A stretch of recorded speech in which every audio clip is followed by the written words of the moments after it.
Liberté totale, le désir de la paix, le courage d'être au-delà des mots, comprendre la réalité à travers nos sens, recherche sur le spectre delta, intelligence du subconscient. Pas dans l'idée que tout est sans limite, mais tant que l'information existe, ou qu'on peut la déduire logiquement ou scientifiquement, sans trahir le vrai. Il y a un moment où la réflexion s'arrête, puis il y a quelque chose de plus vieux qui se réveille. C'est pas de la connaissance, c'est pas une croyance, c'est la reconnaissance de ce qui a toujours été vrai. Le mensonge qu'on t'a raconté. On t'a appris à croire que l'intelligence, c'était de se rappeler, comparer, manipuler des symboles plus vite que les autres. On t'a donné des tests, des rangs, des étiquettes, mais rien de tout ça touche à la vraie fonction de la conscience, qui est pas de penser, mais de raisonner.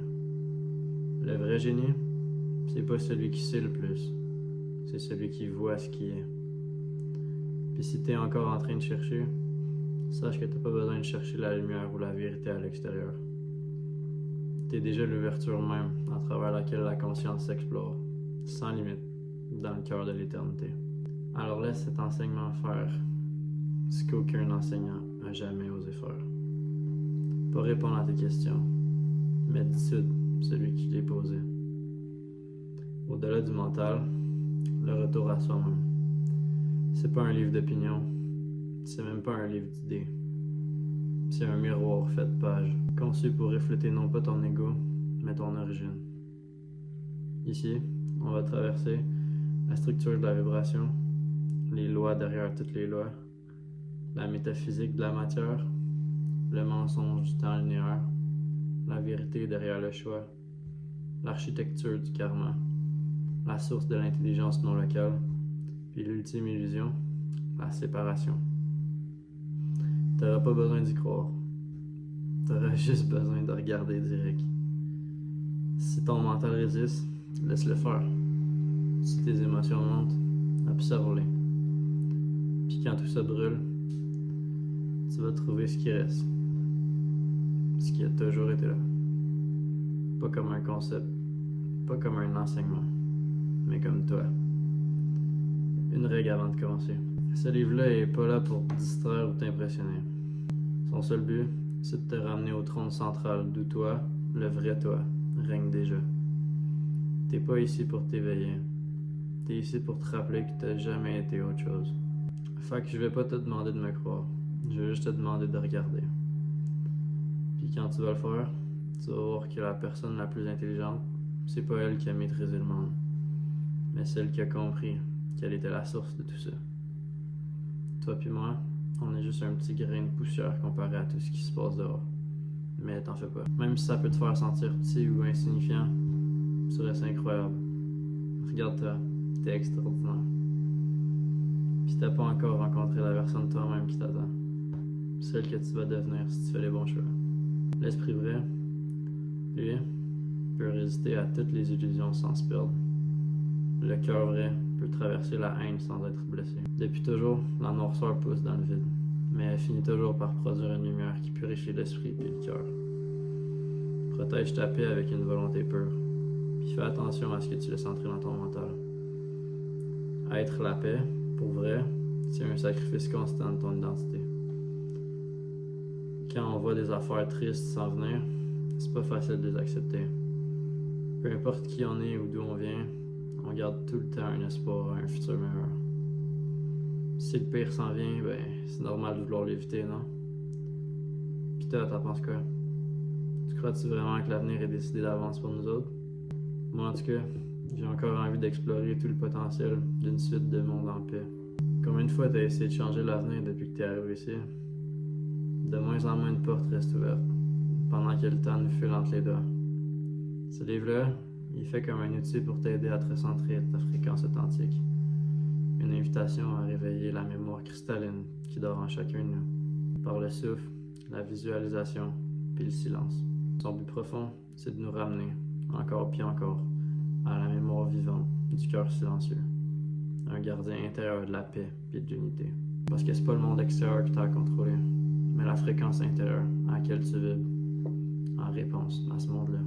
Tu peux te satisfaire à l'infini à travers tes sens. Ou choisir le chemin de la libération, la beauté tranquille de la transcendance. Les sens t'offrent une infinité de plaisir, mais il y a juste la transcendance qui te donne la paix.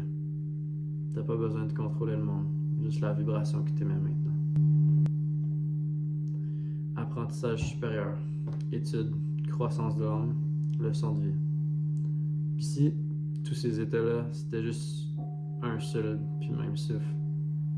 Puis si la méditation, le sommeil, l'hypnose, la reprogrammation du subconscient, la vigilance instinctive, puis l'acte d'être pleinement présent, n'étaient pas des affaires séparées, mais juste des fréquences différentes d'une même conscience résonante. Des octaves d'un même chant vivant. Chacune vivant un certain degré de sagesse, d'amour, de compassion, puis de puissance. C'est pas les états opposés. C'est juste des facettes d'une même vibration primordiale. Des portes vers soi, ouvertes à différentes profondeurs. Dans la méditation, on ralentit l'esprit. Dans le sommeil, on redevient subconscient.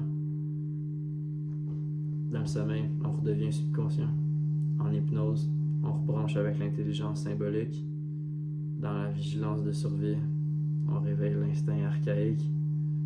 Puis dans la présence, on devient juste ici, un, avec le tout. Ce qui change vraiment notre expérience, c'est pas ce qu'on vit, mais comment on le vit. C'est notre façon d'incarner le silence, moment après moment, à travers le corps. Le corps devient l'outil d'accordement. Parce que oui, même quand tu dors, il y a des postures, des petits gestes subtils, des souffles inconscients qui te permettent d'aller plus creux dans la conscience. Le sommeil, c'est pas une absence, c'est un retour au silence. Une union avec la totalité du corps. Un passage du conscient vers le subconscient. Là où l'unité redevient possible. Médite, dors, respire, observe, survie, contemple. Tout ça, c'est juste un seul puis même mouvement. La conscience qui joue sur différentes profondeurs dans l'océan de la réalité. Puis dans chacun de ces états-là, on peut vivre la même paix, la même mémoire du cœur silencieux, notre centre immobile dans le changement constant. Le temps, c'est juste un outil, pas une vérité. T'as pas besoin de rajouter du temps dans ta tête pour comprendre ça. Parce que le temps, c'est pas un élément du vrai, c'est juste un outil mental. Utile, oui. Ça sert à fixer des rendez-vous, à organiser le matériel. Mais le temps, c'est une illusion fonctionnelle, une monnaie à deux faces. Ça donne l'impression qu'on avance, mais ça peut pas toucher la profondeur du moment. Le vrai sens, la compréhension vivante, est pas temporelle. Elle est présente. Puis dans cette présence-là, il n'y a plus de séparation entre toi et le moment. Plus de distance entre être et être conscient d'être. Alors, puis si tu t'arrêtais de croire que tu dois changer d'état pour te trouver, puis si tu reconnaissais que tous ces états-là sont juste des reflets de toi-même, vibrant sur différents niveaux de la même échelle cosmique, tout ce qui te reste à faire, c'est écouter, puis incarner, en silence, la vérité qui a toujours été là. Sous le bruit, sous l'idée du temps, dans la fréquence subtile du cœur éveillé. Maîtriser la mobilité martiale, maîtrise du corps, accès aux sphères supérieures. Tout est vibration. Cette vérité-là, qu'on pensait mystique dans le temps, est maintenant confirmée par la physique quantique. Chaque particule de matière, chaque pensée, chaque souffle, chaque intention vibre à une fréquence bien précise, créant des motifs subtils dans le tissu même de la réalité. Fait que l'être humain, c'est pas juste une bébête biologique. C'est une architecture géométrique vibratoire, une antenne de conscience modelée par l'intention, le mouvement puis l'énergie. Comprendre cette structure-là, la sentir, la maîtriser, c'est une des plus vieilles puis des plus oubliées clés de l'évolution humaine. Puis un des chemins les plus directs pour y arriver, c'est à travers l'art martial.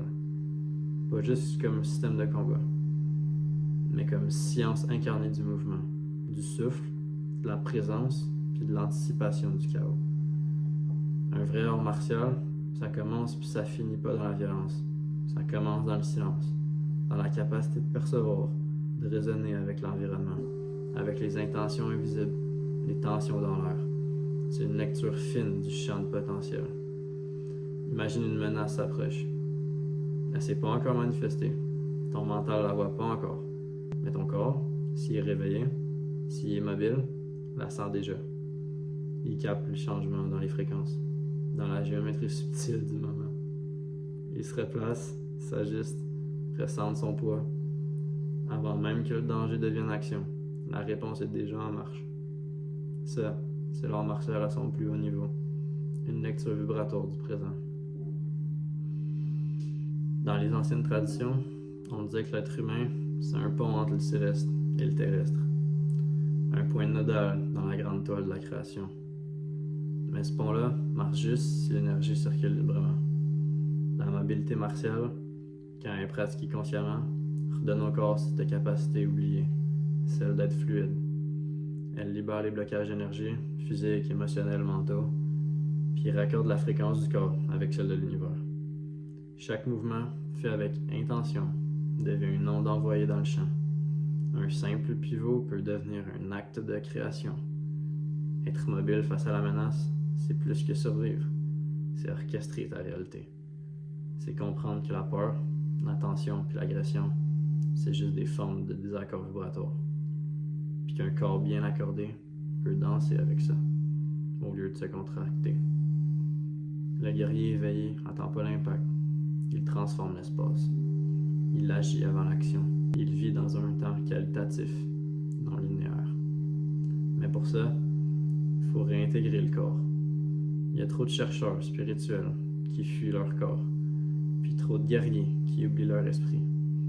Le vrai art martial unit les deux. Il reconsacre le corps comme temple de présence, laboratoire de transmutation. C'est là qu'on trouve le prochain niveau. Pas dans un délire ésotérique, mais dans le souffle exact entre deux pas, dans la précision du regard qui cligne pas, dans l'écoute totale de l'espace. Level up your game. Ça veut pas dire être plus fort que l'autre. Ça veut dire être plus présent que ton ancien toi. Être capable de lire l'énergie avant qu'elle s'identifie. Réagir pas avec la peur, mais avec la lucidité. Puis surtout, choisir à chaque instant la fréquence que tu veux incarner. Tout mouvement est géométrie. Un mouvement d'épaule, une esquive, une rotation d'hanche, c'est des spirales, des cercles, des lignes tracées dans l'espace-temps. Les anciens savaient ça. Les maîtres d'arts martiaux parlent de dessiner des cercles avec les bras, briser la ligne d'attaque, entrer dans l'axe du déséquilibre. C'est pas des métaphores, c'est de la géométrie en action. Chaque coup, chaque mouvement invité devient une ligne tracée dans l'invisible. Celui qui comprend cette géométrie-là commence à façonner la réalité autour de lui.